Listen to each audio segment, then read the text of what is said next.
Suite à un incident technique, nous n'avons pas pu avoir notre direct ce dimanche 19 avril. Néanmoins, nous vous proposons juste la conférence avec toutes nos excuses pour la qualité du son. Bon visionnage. Une femme oublie-t-elle l'enfant qu'elle allait? N'a-t-elle pas pitié du fruit de ses entrailles? Quand elle l'oublierait, moi, je ne t'oublierai point, dit l'Éternel. Mesdames et messieurs, chers amis, nous vous proposons une relecture de ce texte à la lumière des récentes découvertes dans le domaine de la lecture. Hier matin, nous avons considéré un sujet important, la boîte noire de Darwin. Nous sommes dans des conférences scientifico-bibliques, chers amis. C'est un autre format. On n'est pas habitué à ce type de conférence et il a fallu déjà établir, chers amis, la suprématie de Dieu, la royauté de Dieu. Il fallait rétablir Dieu dans son rôle en tant que Dieu créateur. Et nous l'avons vu en 1859, alors que jusque-là, le monde entier, l'humanité croyait que Dieu était le créateur. Et ceci jusqu'au XVIIe siècle. Voici qu'en 1859 sort un ouvrage de l'origine des espèces, chers amis, écrit par M. Charles Darwin, qui sera le point de départ d'une théorie qui va bouleverser le monde et réécrire complètement, chers amis, le dogme de la question de savoir d'où nous venons. La Bible nous disait que nous étions création et créature de Dieu. Et avec cette théorie de l'évolution, on est venu nous dire que nous sommes des descendants de macaques, chers amis. La boîte noire de Darwin, Darwin avait lancé un défi à quiconque trouverait dans le corps humain un organe qui ne soit pas, dont tous les éléments seraient disponibles dès le départ pour qu'il puisse fonctionner. Et voici qu'un homme a relevé ce défi, c'est Michael J.B. C'est lui qui a écrit ce livre, La boîte noire de Darwin. Et rappelez-vous, nous l'avons dit hier, ces boîtes noires, il a utilisé ce titre par rapport aux boîtes noires des avions. Ces boîtes noires qui, lorsqu'on les trouve, révèlent ce qui s'est vraiment passé au niveau de ce crash. Darwin, chers amis, lorsqu'il a écrit ce livre, lorsqu'il s'est livré à ses observations de par le monde, il ne connaissait pas encore les dernières technologies en matière d'information, en matière de compréhension du processus biochimique de la vie. Et Michael J.B. déclare que si Darwin connaissait ces choses à son époque, jamais il n'aurait écrit ce livre. Et il nous a fait part dans ce livre de la notion de complexe irréductible. Il a pris l'expérience d'une tapette de souris pour nous montrer que si on enlève un seul élément de la tapette de souris, ça ne fonctionne pas. Et il a dit que l'œil est un complexe irréductible, chers amis.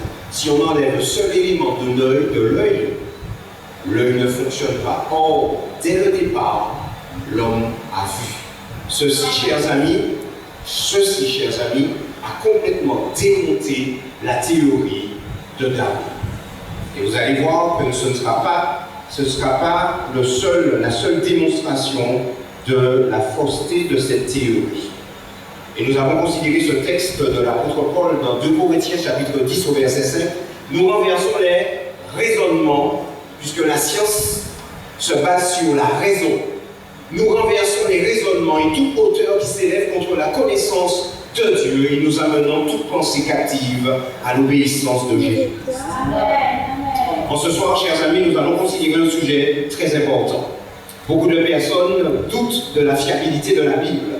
Alors ce soir, nous allons vous présenter 10 arguments scientifiques en faveur de la fiabilité de la Bible. Inclinons la tête et prions. Éternel notre Dieu, à toi la louange, à toi l'honneur, à toi la gloire. Tu es le roi des rois, tu es le Seigneur des seigneurs, tu es le Dieu des dieux et tu es le Dieu créateur. En ce soir, nous te remercions d'avoir porté nos pas jusqu'ici. Nous voulons saluer également tous ceux qui nous suivent par le biais de YouTube. Que tu les bénisses également où ces personnes là où elles se trouvent. Et qu'en ce soir, alors que nous allons considérer ta parole, que tout esprit d'incrédulité, tout esprit de controverse, tout esprit de dispute soit chassé de ce lieu et que ton nom seul soit exalté. Nous avons prié au nom de Jésus. Amen. Alors avant de commencer, notre ami, voilà, comment il s'appelle? Comment? Jémuel. Alors Jémuel nous avait dit hier que 1 million en anglais c'était 1 milliard.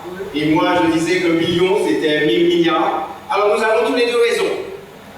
Il avait raison, 1 billion en anglais c'est bien 1 milliard. Mais 1 billion en français c'est 1000 milliards. Mais comme le truc était en anglais, donc il avait parfaitement raison. 13,8 billions d'années, mais c'était 13,8 milliards d'années. Je te remercie, Jémuel. Que Dieu te bénisse. Chers amis, selon son sondage La Croix, 60% des Français ne possèdent pas de Bible. Selon ce même sondage, 49% des personnes se déclarant catholiques disent que la Bible est complètement dépassée. Et certains estiment qu'il faudrait même la réécrire pour l'adapter à notre civilisation. D'accord? Et 1/3 des pratiquants la disent en décalage avec le monde moderne. La question est de savoir, chers amis, par rapport au contexte de vie, au contexte dans lequel nous vivons aujourd'hui, si cette Bible fait autorité ou pas, si elle peut être utilisée comme une référence ou pas. C'est la question à laquelle nous allons répondre ce soir. La Bible, quelle fiabilité en 2006, et permettez aux professionnels de santé que je suis de vous proposer, chers amis, 10 arguments scientifiques attestant de la fiabilité de la Bible. Amen. Vous êtes prêts? C'est parti. Argument scientifique numéro 1. Nous trouvons dans la Bible de la prévention du risque infectieux lié à la mort, et ceci longtemps avant que la science l'ait compris ou découvert. Nous sommes dans les années 1840 en Europe. Des femmes meurent par milliers de ce qu'on appelle la fièvre puerpérale. Ce sont des femmes qui sont enceintes et au moment d'accoucher, alors qu'elles sont hospitalisées, chers amis, elles accouchent. Et elle contracte quelque temps après une fièvre qui va se généraliser et elle meurt 3 à 5 jours après. 3 à 5 jours après. D'où venaient ces fièvres puerpérales, chers amis? Écoutez bien ça. À l'époque, on ne connaissait pas les microbes encore. Donc on ne peut pas lutter contre ce qu'on ne connaît pas. Et le pire dans l'affaire, c'est que les médecins faisaient des autopsies des femmes qui étaient décédées, et la salle d'autopsie était juste à côté de la salle d'accouchement. Lorsqu'ils avaient fini les autopsies, avec les médecins, avec la boussole, ils allaient accoucher les femmes. Vous imaginez? Comment appelle-t-on une maladie qu'on contracte à l'hôpital? C'était des maladies à l'époque nosocomiales. Quel était le contexte de l'époque? Au XVIIe siècle, l'hygiène était encore déplorable et l'usage de l'eau plus que réduit. Depuis le Moyen-Âge, le progrès était allé à reculons. Malpropreté générale semblait être la devise du royaume. À la fin du XVIIIe siècle, les malades hospitalisés à l'Hôtel-Dieu à Paris voisinaient dans la même salle, pêle-mêle, lépreux, sujets contagieux ou non. 5 ou 6 malades étaient entassés dans le même lit. Vous imaginez l'homme là? 6 malades dans le même cabane. Merci Seigneur, nous vivons de nos jours. Mais c'était ça. La mortalité était alors, chers amis, de 20%. Au début du XIXe siècle, les maîtres du bistouri, quelle que soit leur nationalité et leur réputation, opéraient en jaquette ou en habit. Et puis, Costario, mes amis, le chirurgien, les manches retroussées et le col dur, plongeait dans la plaie opératoire ces mains qu'il venait bien souvent de souiller en vérifiant un pansement sale ou lors d'une autopsie. Qui manière on parle de nous? Qui manière on parle de nous malades, chers amis? Quelques grandes découvertes. Pasteur va découvrir l'origine des maladies infectieuses dues aux microbes le 30 avril 1878. Or, à quelle date était-on? 1840 en Europe, chers amis. Pasteur va découvrir l'origine des maladies infectieuses en 1878. Les rayons X arrivent en 1895. L'aspirine arrive en 1897. On découvre les virus en 1898. Les antibiotiques arrivent seulement en 1928. 1928, l'autre jour là, les antibiotiques vivent, mes amis. Pas ni longtemps. Alors, chers amis, à cette époque, dans les années 1940, et plus particulièrement en 1844 d'abord, ce monsieur, Ignace Philippe Semmelweis, va obtenir son diplôme de gynécologue obstétricien. Et il va enquêter pour comprendre d'où venait, pourquoi ces femmes mouraient. Et ce qui va le mettre sur la piste, chers amis, c'est qu'un de ses collègues, alors qu'il faisait une autopsie, va se couper le doigt avec le scalpel.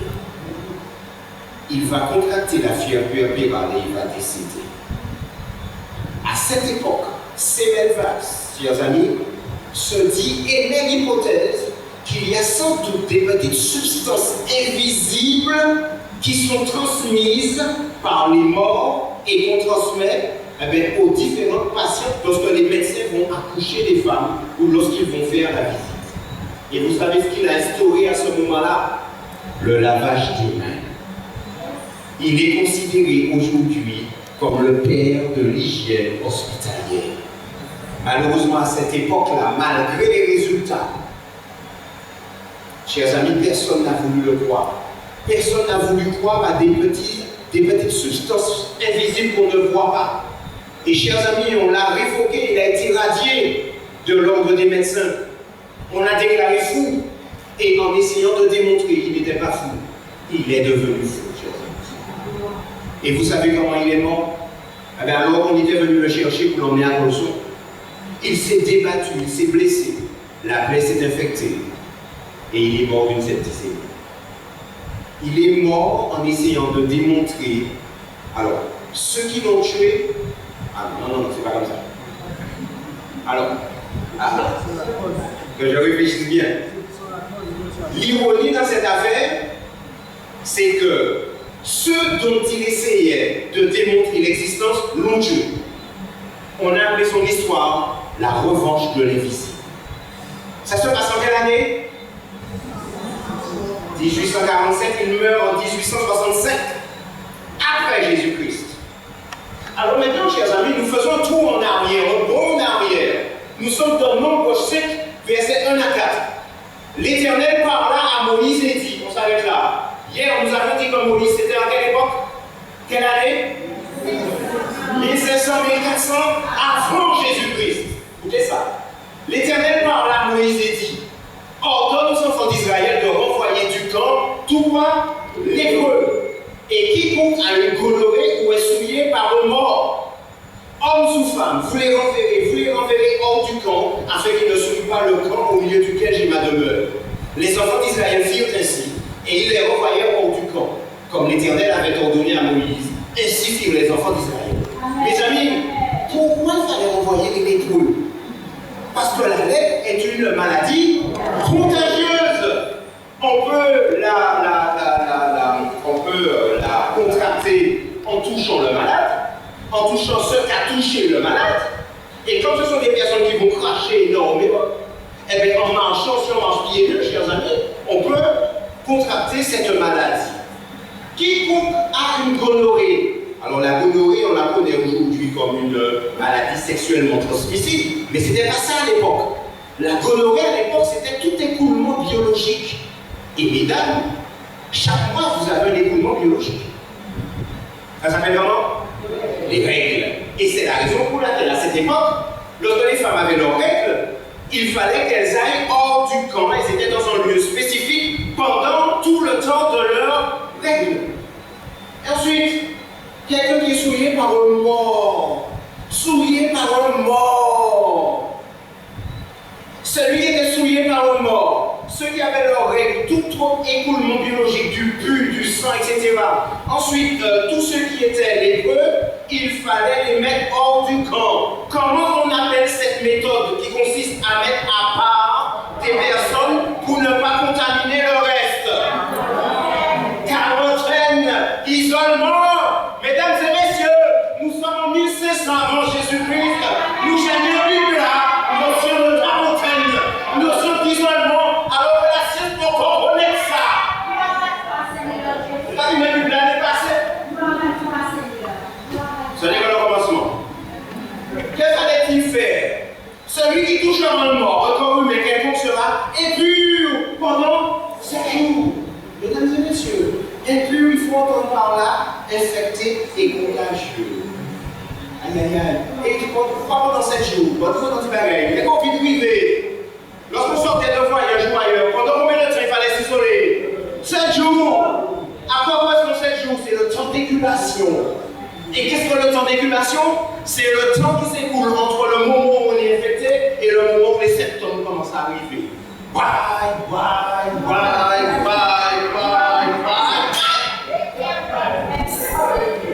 Et celui qui avait touché un mort, qu'est-ce qu'il fallait faire?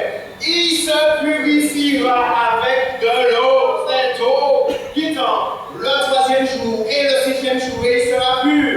Mais s'il ne se purifie pas le 3e jour et le 6e jour, il ne sera pas pur. Celui qui touchera un mort, le corps d'un homme qui sera mort et qui ne se purifiera pas, souille le tabernacle de l'Éternel. Celui-là sera retranché d'Israël. Comme l'eau, mes amis, de purification n'a pas été répandue sur lui. Il est impur et son impureté est encore sur lui. En résumé, 1491, avant Jésus-Christ, chers amis, Moïse reçoit des instructions au niveau de prophylaxie.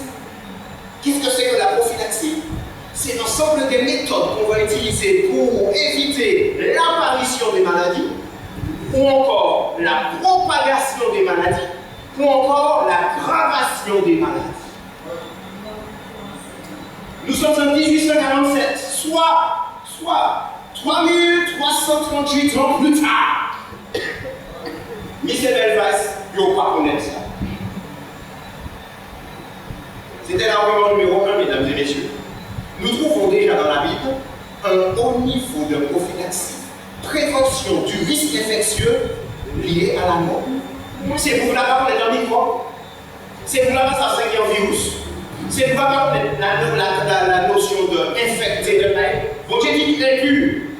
Et vous voyez, Dieu utilise un terme que les gens de l'époque peuvent comprendre, mais qui a une portée jusqu'à nos jours.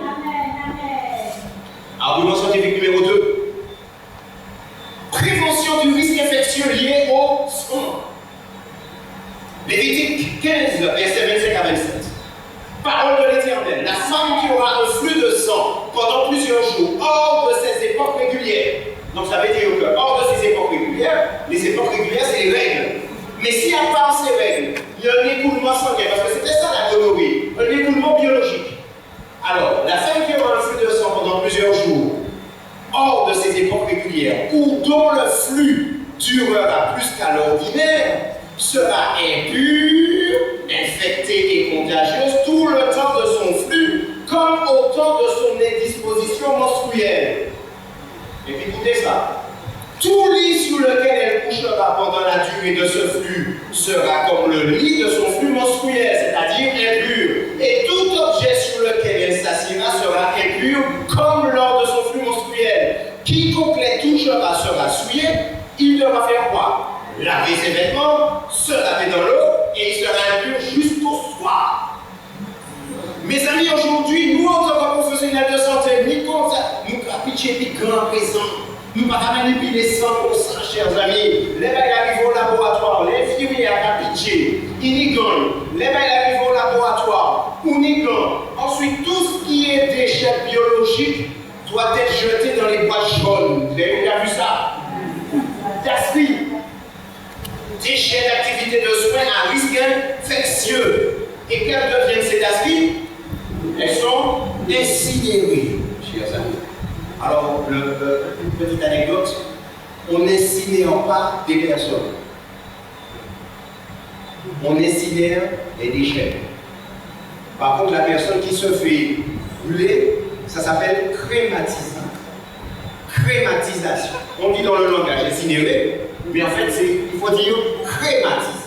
Okay? On incinère uniquement des déchets. Alors, chers amis, pour Dieu te dit qu'on ça, faut nettoyer tout ça, nous n'en rien. Nous ne pouvons pas connaître ça aujourd'hui jour. Ce n'est pas ça nous avons fait aujourd'hui jour. Et puis après, nous avons des anneaux, nous avons des affaires, nous avons des affaires, nous avons toute qualité pour faire ça. Pour nettoyer le mobilier entre les patients, chers amis. Ou avec les dentistes là. Après, c'est bouche. Comment il faut nettoyer ça? Vous qui avez déjà dit ça en Bible là, sans y connaître toutes ces bagages-là, mes amis. Et puis regardez, voilà le lit de réanimation. Après chaque passage, un patient est parti, qu'est-ce qu'il faut faire? Il faut tout nettoyer, désinfecter, etc. Décontaminer tous les appareils, les murs, les ceci, les cela. Pourquoi? À cause de quoi? Les microbes, chers amis. Ben, elle a déjà en Bible là. Depuis 1491 avant Jésus-Christ, mes amis. C'est vous qui connaissez ça pas ni longtemps. Pasteur a trouvé en 1878, mes amis. Et laissez-moi vous dire quelque chose. Quand j'ai commencé mes études d'infirmier, là, ça fait études d'infirmier, nous ne pouvons pas décapucher bidon. C'est venu bien après. On a connu ça bien après. Chers amis, ce qui fait que les anciens comme moi, ça a été difficile de mettre les gants, pas les piquer avec des gants, pour mettre des perfusions avec des gants, etc. C'était compliqué, maintenant tous les jeunes sont formés comme ça. Mais nous, on a dû apprendre à le faire, chers amis. Et alors que la parole de Dieu l'avait déjà dit bien longtemps à l'avance. Argument scientifique numéro 3. Prévention du risque infectieux lié au cerveau. Mes amis, regardez ça. Vous avez bien regardé, c'est bon, c'est vu. Mes amis, Deutéronome 23, ah non, avant moi dit ça. Vous connaissez l'histoire. Vous avez entendu parler au Moyen-Âge des épidémies de choléra, de peste qu'il y a eu en Europe, chers amis. Millions de morts. Vous savez que ce qui a causé ça en partie, c'est le fait que les gens jetaient leur pot de chat dans les rues. Vous avez appris ça? Ok? Nous avons appris ça, nous avons dit ça en la rue.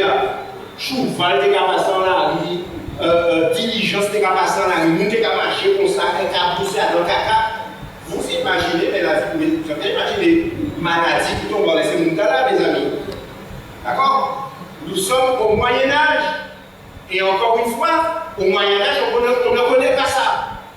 Et vous savez peut-être ça aussi dans l'histoire, que le seul peuple qui n'a pas eu de problème à cette époque, ce sont les Juifs. À tel point qu'on les a accusés d'avoir eux-mêmes envoyé la maladie. Ils ont été traqués. D'accord? Ça, c'est l'histoire, le Moyen-Âge. Alors pourquoi les Juifs, chers amis, n'ont pas souffert de décès, etc., à cette époque? Deutéronome 23, verset 12 à 13. Tu auras un lieu hors du camp, et c'est là dehors que tu iras. Tu auras parmi ton bagage un instrument dont tu te serviras pour faire un creux et recouvrir tes excréments quand tu voudras aller dehors. Aïe aïe aïe, mes amis, bon, j'ai déjà dit au pour un caca, ventrou, caca, et puis boucher. Bon Dieu, j'ai passé bête la salle, mettre la clinique avec un sang. Mes amis, il était naturellement dans les animaux, même s'il n'a pas fait grand chose. Mais il a fait quand même. Pourquoi? Qui chien. Chers amis, par l'achat Adam, le Deutéronome. Vous imaginez le camp du peuple d'Israël. Un camp où il est estimé que les gens étaient près de 2 millions de personnes. Mes amis, il faut pourquoi tenir la chichi dans l'or et puis pas plus en mi-temps. Parce que l'or, il faut goûter à aller dehors, en gastroentérite dans l'or. Pourquoi pas dire comme ça? Chaque fois qu'on va venir, je vais commander au après, allez! Et là où il fait fort, et puis là, il faut bouger la pluie.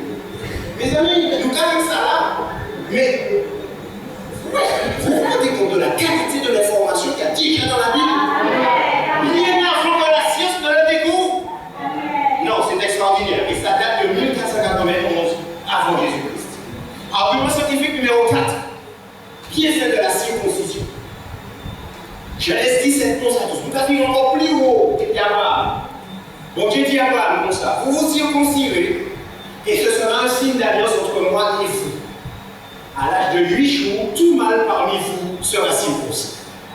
Alors, beaucoup voient cela comme ne voient que la portée spirituelle, c'est-à-dire l'alliance que Dieu fait avec Abraham, avec un acte qui consiste quand même à faire une petite incision pour lâcher le frère ou bien en décaloter le gland au niveau du pénis de l'homme. C'est ça la circoncision.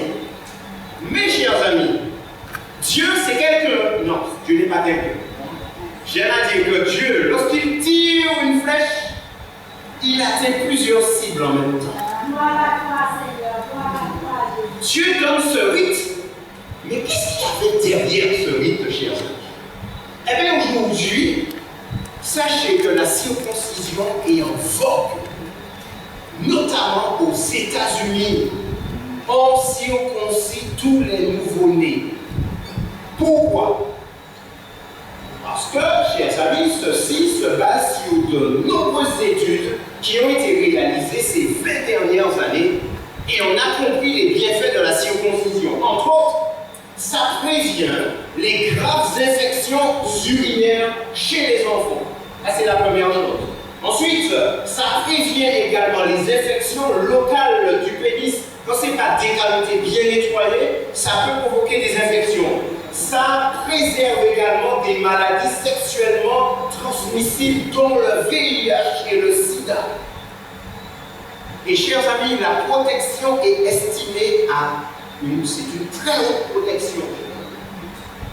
La circoncision. Ensuite, ça prévient également les cancers du pénis et du col de l'utérus. Vous voyez, mais qu'est-ce que le col de l'utérus vient faire là? Parce que, mesdames, c'est avec un monsieur que vous avez le rapport sexuel.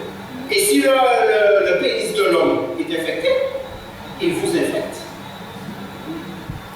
Et dans les statistiques, on a relevé très peu de circoncis dans les cancers du pénis. C'était que des incirconcis. Essentiellement des incirconcis qui contractent les cancers du pénis, même au niveau des maladies sexuellement transmissibles. Et puis, on a aussi, les études confirment que la circoncision permet une meilleure hygiène sur le plan génital et apparemment, on a également un meilleur confort dans la vie sexuelle. D'accord? Même approuvé par les femmes. D'accord? Les femmes de circoncis approuvent que ce serait meilleur circoncis. Et ils se sont interrogés, ils ont fait une étude pour savoir à quel moment la circoncision devrait être effectuée. Je vous le donne en mille.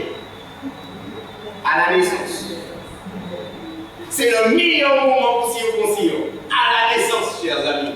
Bon Dieu dit à Abraham comme ça. À l'âge de 8 jours, tu circoncis l'enfant. Tu vois, papa, il a écrit un mot. Mais il est déjà traumatisé par l'expérience de la naissance, chers amis. Et ça va passer très vite pour lui. Mais elle circoncis encore beaucoup. Il y a une histoire dans la Bible. Une histoire dans la Bible où une ville entière, on a demandé aux hommes de se circoncire. 3 jours après, c'est pour la a souffert. 3 jours après, mes amis. Vous comprenez? Donc, ce n'est pas du tout la même chose. Donc, Dieu, mes amis, a déjà dit à quel moment le faire. Mais en même temps, Dieu donne un principe sanitaire pour que son peuple soit en meilleure santé que possible. Mesdames et messieurs, ça nous montre quelque chose. Les mots que Dieu a dit nous font bailler, c'est pas pour bêter nous, c'est pour notre bien. Les lois que Dieu nous donne sont pour notre bien, pour notre santé, pour notre vie, parce que Dieu veut que nous vivions le plus longtemps que possible, parce que Dieu ne nous a pas créés pour mourir. Voici argument scientifique numéro 5. Prévention du risque hémorragique. Bon Dieu, quand il vous là comme ça, vous vous circoncirez, ce sera un signe d'alliance entre moi et vous. Ok. À l'âge de 8 jours, 8 jours, c'est 7 plus 1. Ça veut dire que les nouveau-nés, si le problème n'est pas vital, on opère les enfants à partir du 8e jour. Pourquoi? Un des facteurs de la coagulation, la vitamine K, n'atteint sa proportion normale dans le sang qu'entre le 5e et le 7e jour après la naissance. Ça, c'est déjà la première chose. La vitamine K, c'est un anticoagulant. Okay? Un facteur de coagulation plutôt. Un autre facteur, la prothrombine, n'est présente, alors c'est une protéine que fabrique le foie, n'est présente à la naissance qu'à environ 30% du taux normal. Lorsque l'enfant naît, c'est à 30% du taux normal. Donc si vous opérez petit maman là, qu'est-ce?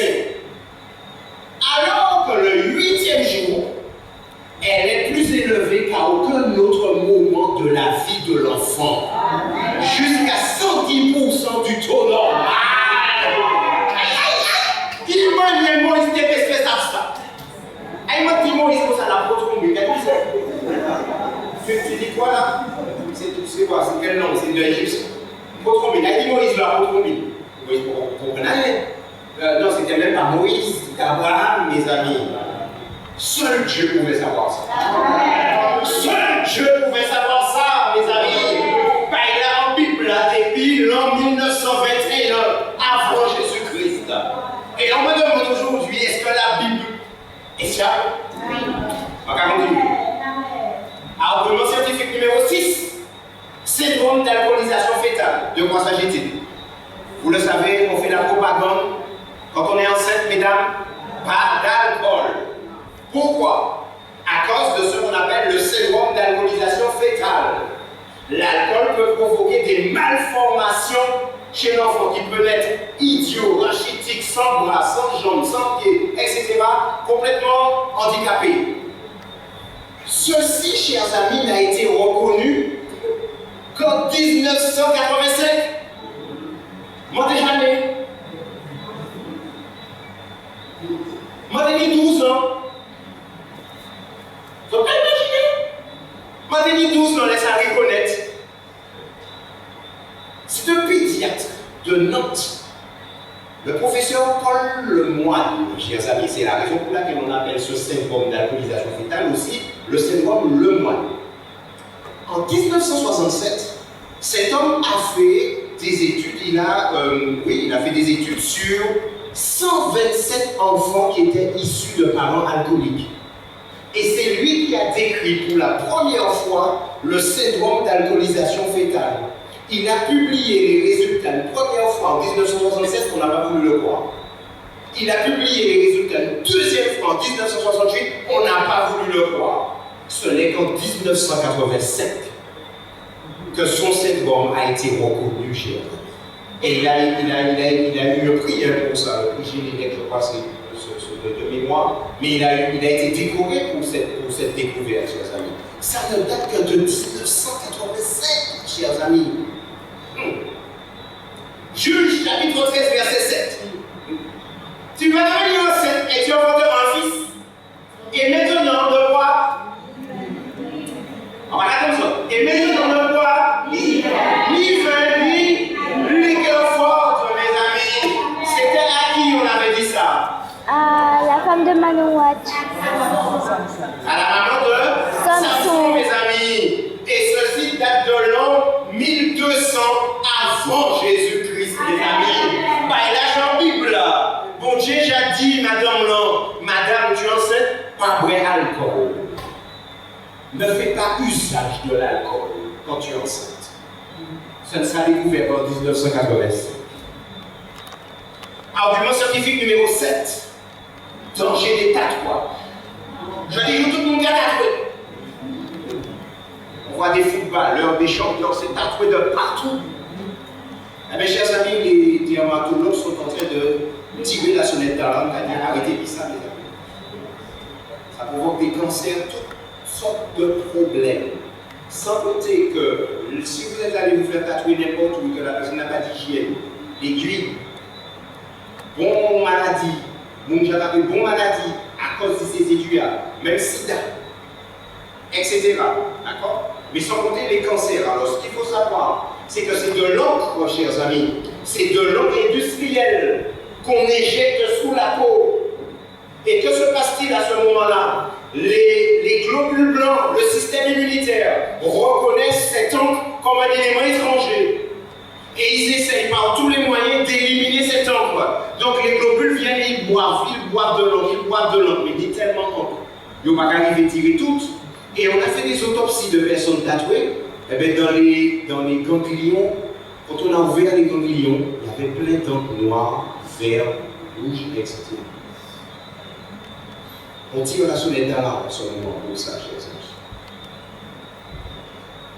Lévitique chapitre 19, verset 28. Vous n'imprimerez point de figure sur vous, je suis l'Éternel. Quand ça a dit conseiller, je ne pas belle pour ce qui est. Je n'ai pas finition. Je peux revenir à ces finitions comme ça. Et dans certaines versions, il est dit, vous ne ferez point de tatouage sur vous. Pourquoi l'Éternel dit, je suis l'Éternel derrière? C'est moi qui t'ai créé, je suis ton créateur, je suis ton maître. Tu es en train de dire, Seigneur, j'ajoute quelque chose auquel tu n'as pas pensé. Tu t'es trompé. J'ajoute une finition. Je suis l'Éternel. Ceci date de l'an 1491 avant Jésus-Christ. Argument scientifique numéro 8. La meilleure alimentation. L'Éternel nous a créés et voici ce qu'il nous a donné à manger. Voici, je vous donne quoi? Tout est en portant de la semence et qui est à la surface de toute la terre, et tout arbre ayant lui du fruit d'arbre et portant de la semence, 2 points, ce sera votre nourriture. Quelles sont ces herbes qui portent de la semence et ces arbres aux fruits? Alors nous avons les céréales complètes. Nous en connaissons tout plein. On parle bien de céréales complètes, de riz complet, de pâtes complètes. D'accord? Quoi encore? Le blé, ok? Vous faites du pain complet. Quoi encore? Qu'est-ce qu'on a encore comme céréales? Avoine, comment? Quinoa, orge. Sésame, c'est les ajouter. Et d'autres, boulgour, quinoa, et je ne veux pas voir dans les restaurants quinoa et puis boulgour, très à l'avant, très à l'abondant, comme si ça finit sorti. Mais il longtemps nous connaissons ça. Mais à présent, c'est à la carte, de plein restaurants, etc. Comme ça. Alors qu'on connaît ça depuis longtemps. Voici, c'est ça que Dieu nous a donné à manger. Toute une variété de fruits. Bon, comment là, juste samedi, je vais dire ça moi-même, Bassignac. Mangue Julie, mon bouton, banane jaune. Non, là, c'est légumes. Banane dessert, macandien à machin. Voilà, juste samedi. C'est ça qui est trop. Portez. D'accord? Ensuite, Dieu nous a donné une variété de légumes, chers amis. Regardez ça qui doit. Ok? Il nous a donné également une variété de graines qu'on appelle les légumineuses ou encore les légumes secs. Mon frère Jacques aussi, tu aimes les blondes. Tu as des blondes. Si tu n'aimes pas les blondes, les vertes. Et puis il y a des corails. Je parle des lentilles. On sait, c'est on va parler de lentilles. Papa, c'est autre chose. On va parler de blondes. Non, papa, tu la soeur. On parle des lentilles. Comment? Ok? Donc toute une variété, pardon, gold, etc. Les légumes secs, très bon pour équilibrer le diabète, soit dit en passant. Très bon. Ok? Et puis tout le gras, le Seigneur nous l'a donné dans des graines qu'on appelle les oléagineux, dans lesquels on va retrouver les fameux sésames, etc., cacahuètes. Pas salés, hein, mes amis, pas salés. Le plus nature que possible. Ok? Et puis en fait, Dieu nous a donné une variété d'herbes, de condiments, d'épices pour apprêter les repas, pour donner du beau repas, pour conserver également les repas. Alors, on synthétise, voici je vous donne tout est portant de la semence et qui est à la surface de toute la terre, et tout en ayant lui du fruit d'arbre et portant de la semence, deux points, ce sera votre nourriture. Amen. Amen. Mes amis, pour cet argument-là, j'avais de quoi, j'aurais pu durer toute la soirée comme ça, mais j'ai dû choisir qu'un seul élément. Mais cet élément-là, il est extraordinaire.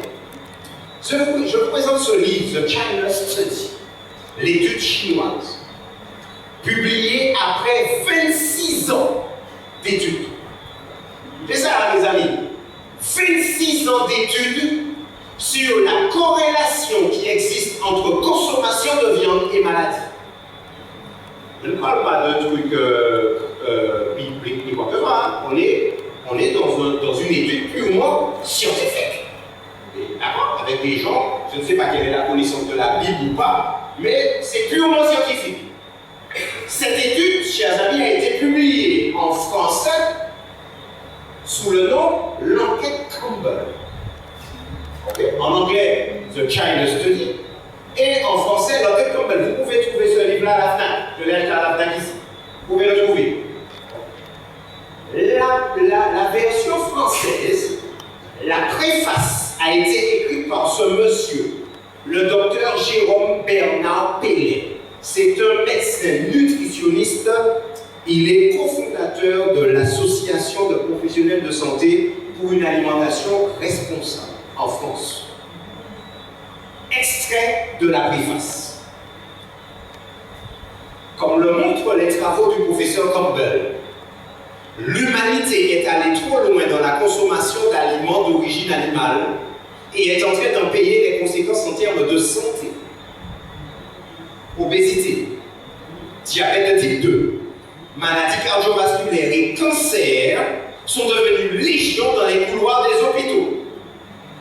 Or, ces maladies ne sont en aucun cas une fatalité. Coupez ça pour l'Acadie, mes amis, avec une alimentation plus végétale, riche en légumes, en céréales complètes, en légumineuses, c'est-à-dire lentilles, pois, chiches, fèves, haricots secs, soja, et ensuite riche en fruits entiers et en oléagineux, comme les noix, noisettes, amandes, une grande partie de ces maladies serait évitable. Ma caméra en rouge, ça vous l'a dit là. Avec une alimentation plus végétale, riche en légumes, en céréales complètes, en légumineuses, en fruits entiers et en oléagineux, une grande partie de ces maladies serait évitable. Qu'est-ce que le monsieur vient de citer là? Philippe. Ce monsieur vient de citer Genèse 1, verset 29 sans le savoir. Regardez, c'est même allé là. Voici, je vous donne tout terme qui porte de la semence, c'est bien ce qu'on a vu. C'est ce que Dieu nous a donné à manger.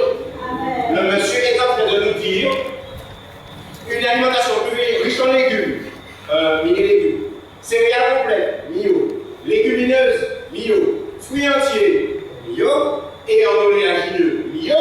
Je n'ai qu'un ça en plus, c'est-à-dire les herbes, les épices, les condiments. Ce monsieur a cité Genèse 1, verset 29 sans le savoir.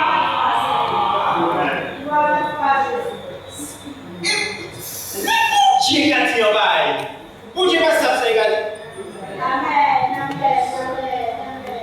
Yo dit nous comme ça, yo fait la pyramide alimentaire et puis yo dit nous à la base, c'est ce qu'il faut consommer beaucoup. Et plus on se rapproche du haut de la pyramide, plus il faut espacer la consommation. Qu'est-ce qu'on avait à la base? On va changer. Mon petit maman, au cours élémentaire, il y avait la pyramide. À la base, il y avait la viande, le lait, les œufs, le poisson, on les appelait les aliments bâtisseurs. 40 ans plus tard, qui est à nous? Gardez les à nous. Et aujourd'hui, quand vous regardez la pyramide alimentaire, c'est ça qui est à la base. Ensuite, il y a ça, ensuite, il y a ça. Et eux, poissons, tout, il y en a. Je dis, nous, viande rouge, arrêtez ça. La viande blanche, une fois par semaine. Et si vous voulez la viande rouge, une fois par mois. Et aujourd'hui, c'est le régime méditerranéen qui est recommandé. Ce sont les principes du régime méditerranéen qui fait la part belle aux fruits, aux légumes, aux céréales complètes, l'huile d'olive, beaucoup ça, très peu de viande, très un peu de poisson, chers amis. On nous parle de ce régime. Or, l'Éternel l'avait déjà dit. L'Éternel a dit ça depuis la création de la terre. Depuis le début, il dit ça. L'homme a fait des détours et puis il a viré dans les sabots qui dit là. Argument scientifique numéro 9. On tiendra le temps. Le cycle de l'eau. Écoutez ça. Chaque minute, 13 millions, qu'est-ce que dis-je? Chaque seconde, 13 millions de tonnes d'eau s'évaporent. 13 millions de tonnes d'eau, mes amis, s'évaporent de l'océan. Les rivets à une certaine altitude, nous avons le processus de condensation, ça forme des nuages. Le vent pousse les nuages sur la terre et les nuages répandent sur la terre de l'eau sous forme de précipitation ou de neige. C'est de l'eau. Ensuite, ça va remplir les nappes phréatiques et l'eau reviendra toujours à l'océan. Et voilà le cycle de l'eau, chers amis. Depuis que Dieu a créé la terre, c'est la même eau qui est recyclée comme ça. Amen. Vous pouvez imaginer? D'accord? La science ne comprendra parfaitement ce cycle qu'au XVIIe siècle, grâce à des esprits brillants comme Pierre Perrault, hydrologue français. Regardez cette date-là. Nous sommes au XVIIe siècle, chers amis. Nous avons également Edmé Mariotte, physicien et botaniste français également. Et puis cet homme, celui-là, c'est un astronome et ingénieur britannique, Edmond Halley. Vous le connaissez? Vous le connaissez? Exactement. Bien, Colette. La comète d'Halley, c'est lui qui l'a identifiée et qui a prédit qu'elle reviendrait tous les 76 ans. C'est ce monsieur, Edmond Halley. C'est grâce à ces trois hommes-là que la science a pu parfaitement comprendre le cycle de l'eau, mesdames et messieurs. Alors, il a pas mon Bible là, alors. Ésaïe 55, verset 10 à 11. Ésaïe, c'est environ l'an 700 avant Jésus-Christ.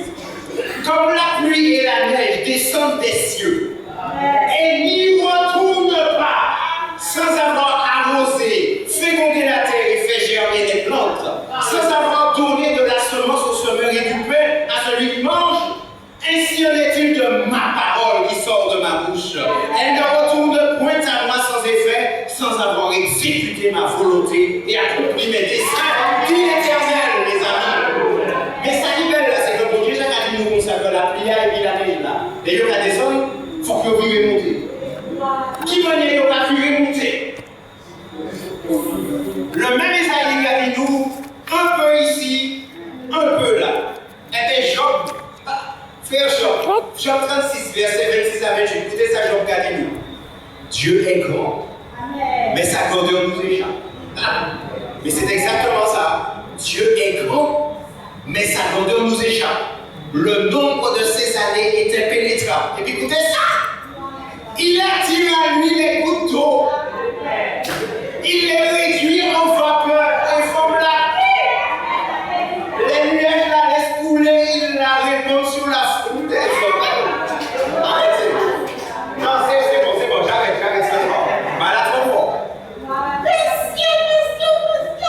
Bah là, j'ai écrit là, puis le cycle de l'eau, les gars. Faut que ça donne le 18e siècle. Si on t'a dit Bible là, si on t'a étudié Bible là, on dit que de l'autre côté, comme la pluie et la neige ne retournent pas. D'accord? Il a tombé, mais il faut qu'il vire. Et qui va virer? L'Éternel attire à lui les gouttes d'eau. Il les réduit en vapeur et forme la pluie. Les nuages la laissent couler, il la répand sur la foule.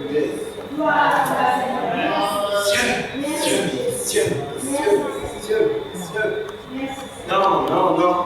Tout est là. Amen. Quand j'ai été mis en publicité, mon ça, tout est là.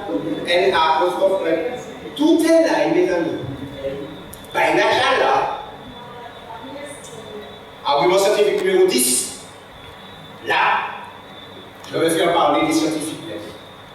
C'est les petits scientifiques pour faire parler, mais j'ai dû nous parler en l'autre. Vous avez entendu parler de ce livre? Aïe aïe aïe. Dieu, la science, l'épreuve, l'homme d'une révolution. Et si Dieu existait, l'épreuve par la science. Livre écrit par M. Olivier Bonassis et M. Michel-Yves Bolo. Écoutez, ça c'est pour la pratique. Nous ne parlons ni de foi, ni de religion. Nous ne cherchons pas à essayer de savoir quelle est la pensée de Dieu, ce qu'il veut, ce qu'il dit. Nous essayons uniquement de discuter de son existence. Et aujourd'hui, il se trouve qu'il y a une révolution scientifique qui fait que la croyance en un univers uniquement matériel, sans Dieu créateur, scientifiquement est en train de devenir quasiment incroyable. Ça va t'inquiéter. C'est nous-mêmes qui avons dit, si nous nous taisons, les pierres priment. Si nous nous taisons, les pierres priment. Les pierres vont commencer à cuire. Heureusement, la direction de cette église a eu de la clairvoyance. Nous avons crié ces mentales. Nous avons crié au nom de l'Éternel ces mentales. Écoutez ça. Question. Quelles sont les preuves irréfutables de l'existence de Dieu? Réponse. En plus du fait qu'on a découvert que l'univers a un début et une fin, c'est la loi de la thermorégulation. On a découvert également que l'univers dépendait de réglages nombreux, ce qu'on appelle des constantes, des paramètres, des réglages fins qui sont des nombres ayant près de 20 chiffres. Et si on change ne serait-ce que de ces chiffres, l'univers s'écoule. Notre univers est infiniment improbable, c'est-à-dire qu'il ne peut pas exister par hasard. Si on change la vitesse de la lumière de tant soit peu, le monde n'existerait plus. On ne peut pas mettre ça avec le hasard. Ça ne colle pas avec le hasard. Pas ni hasard, ça va, il a bien fait. Et lorsque nous lisons le livre de Job, bon Dieu dit Job comme ça. Connais-tu les lois du ciel, Job? Règles-tu son pouvoir sur la terre? Donc, bon Dieu va parler de réglage aussi. Mon épée bâtard, il y en a plein d'autres, mes amis. Mais il a fallu limiter à 10. Les scientifiques disent que ce n'est pas possible que ça soit du hasard. Il y a un Dieu créateur. Et puis, ma fille est là. Maman. Bon, la bombe.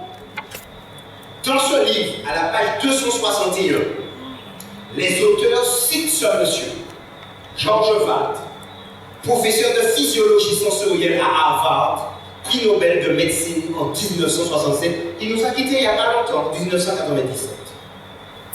Bon, disons quand tu vas faire. Si un prix Nobel montré ici, sont toutes des hauts.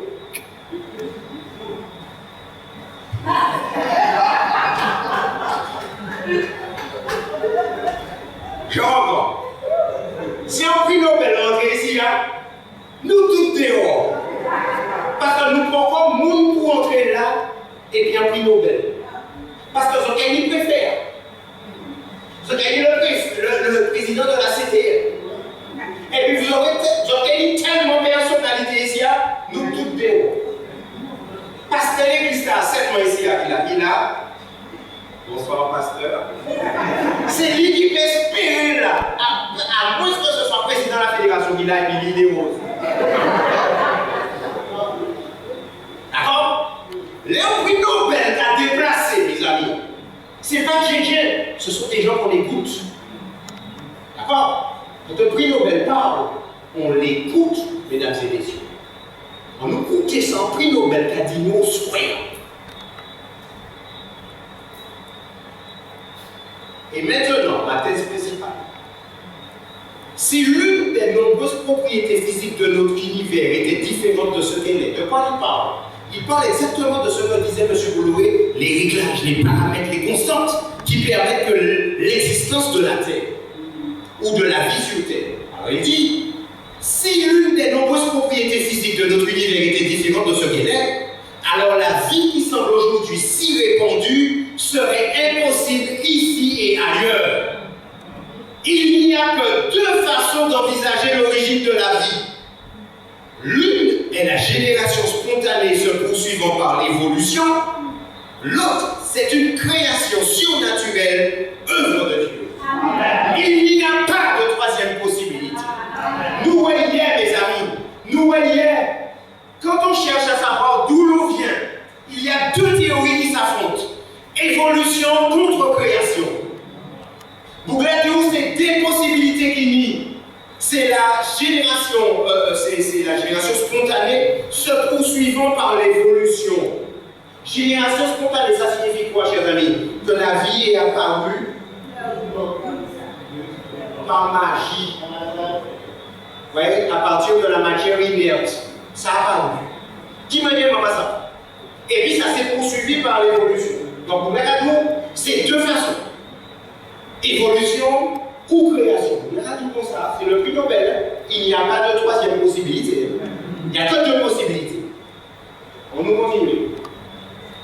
La génération spontanée de la vie à partir de la matière inerte a été scientifiquement infirmée par Pasteur et d'autres il y a 120 ans.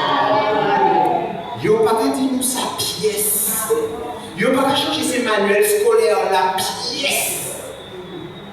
Pasteur a démontré que la vie ne peut pas sortir de la matière inerte. Ce n'est pas possible. Et d'autres l'ont démontré. Vous regardez comme ça. Ceci nous laisse avec la seule conclusion que la vie a été créée par Dieu. Pourquoi tu as trop vite? Parce que qu'est-ce que les restants paroles disent les gars du mois à présent? Mes amis, le bonhomme reconnaît que c'est Dieu qui a créé. Et regardez-moi ça, cela, je ne l'accepterai pas pour des raisons philosophiques. Parce que je ne veux pas croire en Dieu. En conséquence, je choisis de croire en ce que je sais être scientifiquement impossible, la génération spontanée conduisant à l'évolution. Mes amis, non, avec deux jeux là, mes amis, ça veut dire que le monde, notre monde, chers amis, est bâti sur un mensonge. Tous les manuels scolaires sont bâtis sur un mensonge. Et ils le savent. Mais ils ne veulent pas s'incliner devant Dieu. C'est pour la parler, dire comme ça, il y a un Dieu créateur. Quand tu as dit nous faire dire hier, c'est pour la parler, reconnaître qu'ils ont trompé de royaume. Et je m'incline. Mais la parole du Seigneur a déjà dit que tout genou fléchira et tout genou, toute bouche confessera que l'Éternel est Dieu. Vous parlez, lorsqu'il y a une manifestation de la gloire pour Dieu, il est sorti en bouchou. Et comme vous avez dit, mes amis, alors imaginez, mais si c'était rentré ici en Suède, nous tous des rois. Eh bien, moi, nous autres, on va ici dans des rois, parce qu'on va être très fort politique.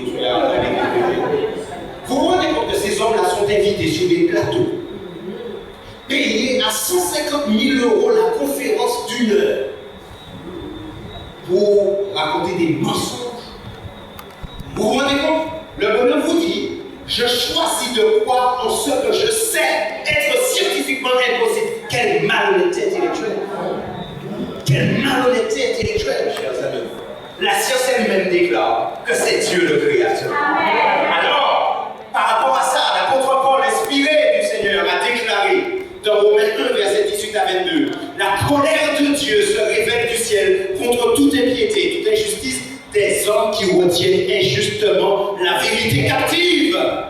Car ce qu'on peut connaître de Dieu est manifeste pour eux, Dieu ne leur ayant fait connaître. En effet, les perfections invisibles de Dieu, sa puissance éternelle et sa divinité se voient comme à l'œil depuis la création du monde, quand on les considère dans ses ouvrages. Mesdames et messieurs, quand on voit le monde, quand on examine le monde, on observe le monde, on voit la main de Dieu dans le monde. Tous ces animaux, cette nature extraordinaire, la photosynthèse, chers amis, le vol des oiseaux, les ingénieurs aéronautiques vous disent, on est encore loin du vol des oiseaux, mes amis. Celle-là est mignon, puisqu'ils ont ces puissances pour mettre les gaz. C'est celle-là, mais autrement, on est encore loin des oiseaux. Et les bonhommes ont développé les avions en observant les oiseaux, en observant les oiseaux. Et puis, vous regardez le documentaire animalier qui vous dit que l'albatros passe 2 ans sans se poser à terre.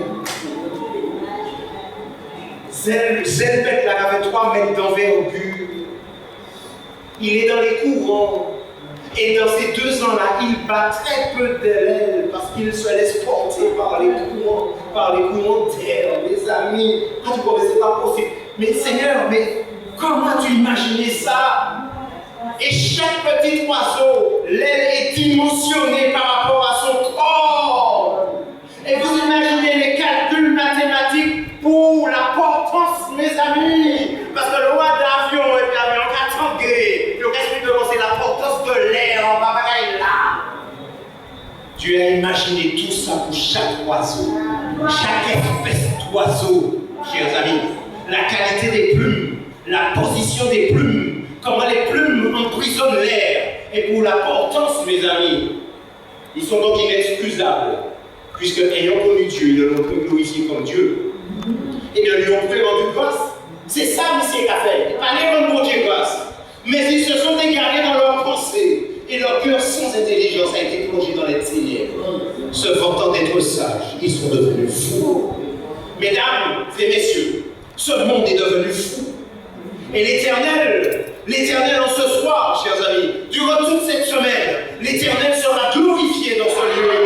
Et l'Éternel veut vous restaurer. L'Éternel veut vous sauver de ce monde de fous, chers amis. L'Éternel veut nous sauver de cette folie qui s'est emparée de la terre. 10 arguments scientifiques. Prévention du risque infectieux lié à la mort. Prévention du risque infectieux lié au sang.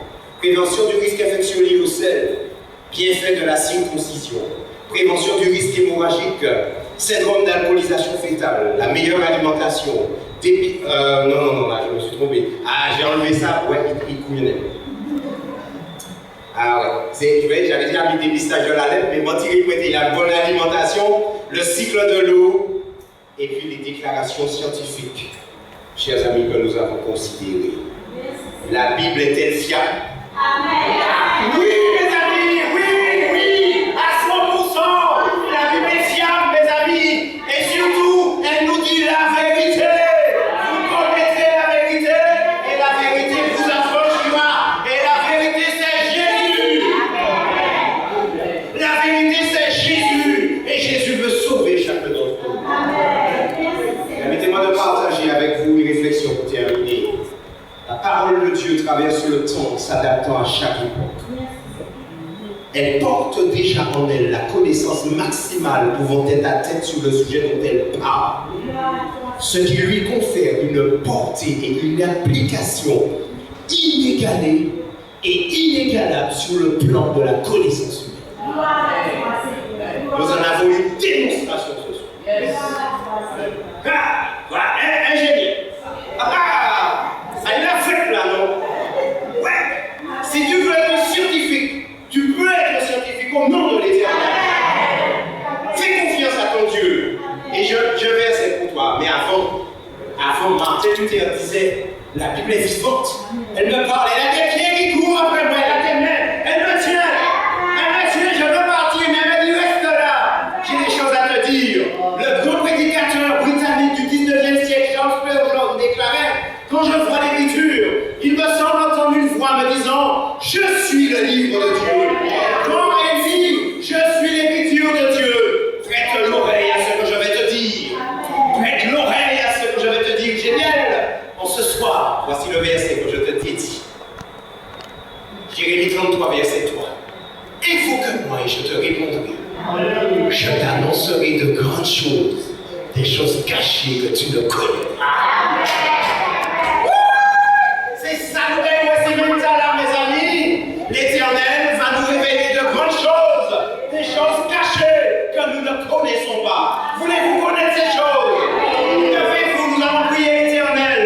Oui, nous voulons connaître ces choses, oh Dieu. Nous avons eu les prémices ce soir.